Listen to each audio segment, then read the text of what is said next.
எங்களை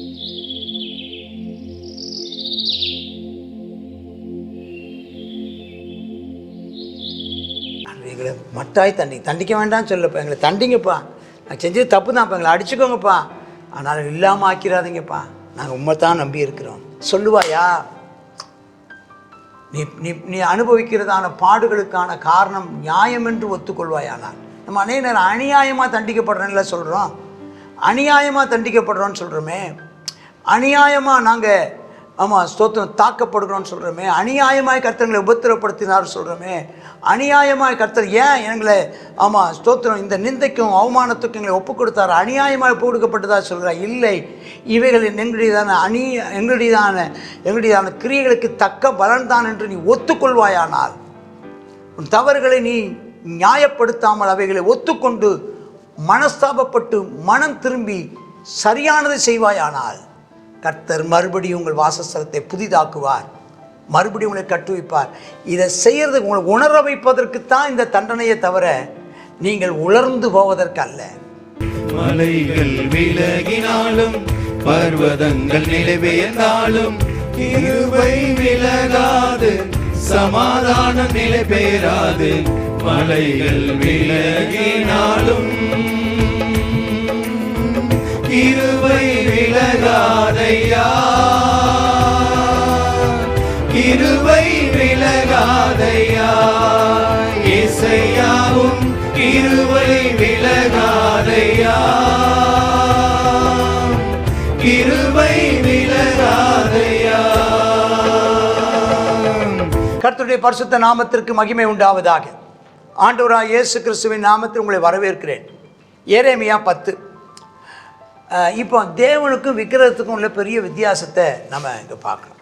அந்த நாட்களில் இஸ்ரவேல் ஜனங்களுக்குள்ளே காணப்பட்ட மிக மிக முக்கியமான சவாலாக இருந்தது, ஒன்று விக்கிரக ஆராதனை, ரெண்டாவது அவங்களுக்கு பொழுதுபோக்கே விபச்சார பாவம், ஆபாச பாவம், விக்கிரக ஆராதனை. மூணாவது தேவனுடைய கட்டளைகளை விட்டு முற்றிலுமாக தங்களை விலக்கி கொண்டார்கள். தேவனுடைய கற்பனைகளை எல்லாத்தையும் ஒன்று கூட பின்பற்றாமல் வெறும் வெளியரங்கமான சடங்காச்சாரங்களை செய்து தங்களை ஒரு பக்தி மாண்பை காட்டிக்கிட்டாங்களே தவிர மற்றபடி தேவனுடைய உள்ளான முறையில் தேவனை பிரியப்படுத்தும் வாழ்க்கை சுத்தமாக இல்லை. அருவருப்புகளையும் அசுத்தங்களையும் விரும்பி செய்து தங்கள் வாழ்க்கையை கெடுத்து கொண்டாங்க. இன்றைக்கி இதை போல் நாம் பேசிக்கொள்வோமானால் இன்றைக்கும் சபைக்கும் சமுதாயத்தில் இருக்கிற மக்களுக்கு இருக்கிறதான சவாலாக இருக்கிறது இதே காரியங்கள் தான். ஒன்று, இந்த விக்கிரக ஆராதனை பெருத்து போயிருக்குது. ரெண்டு, விபச்சார பாவம், பாலியல் பாவங்கள், கூட்டு பாவம், பலாத்காரம், இந்த பாலியல் பாவங்கள் ரெண்டாவது இடத்த பிடிக்குது. மூணாவது இந்த பொழுதுபோக்கு அம்சங்கள் பிடிக்குது. நாலாவது தேவனுக்கு அடுத்த காரியங்களை பற்றி ஒரு கவலையும் இல்லை. அடுத்தது மாய்மாலமான ஒரு சடங்காச்சாரமான ஒரு கிறிஸ்தவ வாழ்க்கை. தாங்கள் கிறிஸ்தவங்கன்னு சொல்லிக்கிறாங்க, ஆனால் அவங்க வாழ்க்கையில் கிறிஸ்து இல்லை. சரி, இப்போ இஸ்ரவேல் வீட்டாருக்கு கர்த்தருடைய எச்சரிப்பையும் இங்கே பார்க்குறோம். கர்த்தர் தமக்கும் விக்கிரகத்துக்கும் உள்ள வித்தியாசத்தை காமிக்கிறார். இன்றைக்கி பொருளாசை, பணம் பணம் பணம் பணம் தான் இன்றைக்கி தேவனுக்கும் மனுஷனுக்கும் இடையில் புதிய ஏற்பாட்டில் நிற்கிறது தான். ஒரு மனுஷன் ரெண்டு எஜமானை என்ன செய்ய முடியாதான், ரெண்டு எஜமானுக்கு வேலைக்காரனாக இருக்க முடியாது. ஒன்று தேவனுக்கு வேலைக்காரனாக இரு, ஸ்தோத்திரம், இல்லைன்னா பணத்துக்கு வேலைக்காரனாக இரு. நீங்கள் பணத்துக்காக வேலை செய்கிறவங்களா, கர்த்தருக்காக வேலை செய்கிறவங்களா? இன்றைக்கி பணத்துக்காக வேலை செய்கிறவங்க தான் ஜாஸ்தியாக இருக்கான். பணத்துக்காக வேலை செய்கிறவன் கர்த்தரை பிரியப்படுத்த முடியாது, கர்த்தருக்காக வேலை செய்கிறவன் பணத்தை பிரியப்படுத்த முடியாது. கர்த்தருக்காக வேலை செய்கிறவனுக்கு பணத்தை பற்றி கவலை இல்லை, பணத்தை அலட்சியம் பண்ணுவான். பணத்துக்காக வேலை செய்கிறவன் கர்த்தரை அலட்சியம் பண்ணுவான். போட்டோம். புறஜாதியினுடைய ஆண்டு சொல்கிறார், கேளுங்க, புறஜாதியுடைய மார்க்கத்தை கற்றுக்கொள்ளாதீங்க. அவங்க மார்க்கம் வேண்டாம், அவங்க வாழ்க்கை முறை வேண்டாம், அவங்களுடையதான ஒழுங்குகள் வேண்டாம், அவங்களுடையதான பழமொழிகள் வேண்டாம், அவங்களுடைய தத்துவங்கள் வேண்டாம். அதெல்லாம் உலகத்துக்கு கிடைத்தவைகள். உலகத்தில் உள்ளவைகளையும் அன்பு கூறாதிருங்க. வானத்தின் அடையாளங்களால் புறஜாதியில் கலங்குறாங்களே, பௌர்ணமி, அமாவாசை, கலங்காதீங்க. ராகு கேது, பயப்படாதீங்க. ஜனலி வழிபாடெல்லாம் வீணாக இருக்குது. காட்டில் ஒரு மரத்தை வெட்டுறான், தச்சன் கையாடுறான், வெள்ளினால் பொன்னால் அலங்கரிக்கிறான், அசையாதபடி ஆணினால் சுத்தம் பண்ணுறான், நெட்டையை பனை மரத்தை மாதிரி நிற்குது, பேச மாட்டேங்குது, நடக்க மாட்டேங்குது, சுமக்கணும். பயப்படாதீங்க, அது தீமையும் செய்யாது, நன்மையும் செய்யாது. அவருடைய சக்தி இல்லை என்று கர்த்தர் சொல்றார். ஆனால் நம்முடைய ஆண்டவரோ அப்படி அல்ல. அவருக்கு ஒப்பானவன் இல்லை. அவர் பெரியவர். அவருடைய நாமம் வல்லமையில் பெரியது. அவர் ஜாதிகளின் ராஜா. நாமெல்லாம் அவருக்கு பயப்படணும். அவருக்கு தான் பயப்படணும். எல்லா ஞானிகளும் அவருடைய எல்லா ராஜ்யத்திலும் உமக்கு ஒப்பானவன் இல்லை. ஜனங்கள்லாம் எப்படிப்பட்டவங்க? மிருக குணம் உள்ளவங்க, மதியினம் உள்ளவங்க, கட்டையை போய் கும்பிடுறவங்க. தகடாகப்பட்ட வெள்ளி பொண்ணு அது தொழிலாளியினுடைய தட்டான் கையினால் செய்யப்பட தொழிலாளியுடையதான கைவண்ணம். அது தொழிலாளிகள் தான் அதை உடுத்தணும். அது ஆனால் நம்ம தேவன் அப்படி இல்லை. கர்த்தர் மெய்யான தேவன். 10ஆம் வசனம், ஜீவனுள்ள தேவன், நிரந்தர ராஜா. அவர் கோபப்பட்டால் பூமி அதிரும். அவருடைய உக்கரத்தை மக்கள் சகிக்க மாட்டாங்க. பட்சிக்கிற அக்கினி. அப்படி சொல்லிட்டு சொல்கிறார், ஏப்பா வானத்தையும் பூமியும் உண்டாக்காத தெய்வங்கள் தெய்வங்களே அல்லப்பா. என்ன ஒரு வார்த்தை இல்லை? வானத்தையும் பூமியும் உண்டாக்காத தெய்வங்கள் தெய்வங்களே அல்ல. அது மனிதன் உண்டாக்கினது. பூமியிலும் இந்த வானத்தின் கீழ் இராதபடிக்கு அதெல்லாம் அழிஞ்சு போயிடும்.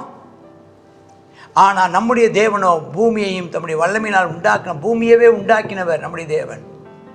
பூச்சக்கரத்தை ஞானத்தால் படைத்தவர், வானத்தை உண்டாக்கினவர், திரளான தண்ணீரை உண்டாக்கினவர், சமுத்திரத்தை உண்டாக்கினவர், மழை தருகிறவர், மின்னல் தருகிறவர், காற்றை உண்டாக்கினவர். வேண்டாம், இதெல்லாம் அறியல. மனுஷரெல்லாம் அறியாமல் மிருக குணம் உள்ளவங்களா இருக்கிறாங்களே. தேவனை அறியாதவர்கள்லாம் மிருகம். அந்த 6 அறிவு இருந்தாலும் தேவனை அறிகிற அறிவு இல்லைன்னா அவனுக்கும் மிருகத்துக்கும் எந்த வித்தியாசமே இல்லை. தேவனை அறியாவிட்டால் நாமளும் சாப்பிட்றோம், நாமளும் வேலை செய்கிறோம், சாப்பிட்றோம், தூங்குகிறோம், களைப்பாருகிறோம், இலைப்பாருகிறோம், மறுபடி வேலை செய்கிறோம், சாப்பிட்றோம். ஏதோ நம்ம மனசுக்கும் நம்முடைய மாம்சத்துக்கும் நம்ம சரீரத்துக்கும் மாம்சத்துக்கும் பிரியமானதை செய்கிறோம். வேணுங்கிறத திங்கிறோம், வேணுங்கிற மாதிரி வாழ்க்கையை நடத்திக்கிறோம், நேரத்தை இஷ்டம் போல் செலவழிச்சுக்கிறோம். என்ன பிரயோஜனம்? பணத்துக்காக வாழ்கிறோம். விக்கிரகங்கள்லாம் பொய், அது ஆவி இல்லை, அது மாயை, அது எத்தனமான கிரியை. அது விசாரிக்கப்படும் நாளில் அழிஞ்சிடும். ஆனால் யாக்கோபின் தேவன் அப்படிப்பட்டவர் அல்லப்பா. சர்வத்தையும் உண்டாக்கினவர், வானத்தை உண்டாக்கினவர், பூமியை உண்டாக்கினவர், சமுத்திரத்தை உண்டாக்கினவர், சமுத்திரத்தில் உள்ள சீவராசிகளை உண்டாக்கினவர், காட்டு மிருகம் நாட்டு மிருகத்தை உண்டாக்கினவர், மனுஷனை உண்டாக்கினவர், பெருகச் செய்தவர். அவருடைய பேர் சேனலின் கர்த்தர். அது நமக்கு சுதந்திரமாய் கொண்டவர், நம் மடுவில் வாசம் பண்ணுகிறவர் அப்படின்னு சொல்லிட்டு இப்போ சொல்கிறாரு 17ஆம் வசனத்துலேருந்து ஒரு எச்சரிப்பின் செய்தி சொல்கிறார். வருதப்பா, பாவம் செய்கிறவர்களுக்கான தண்டனை வருது.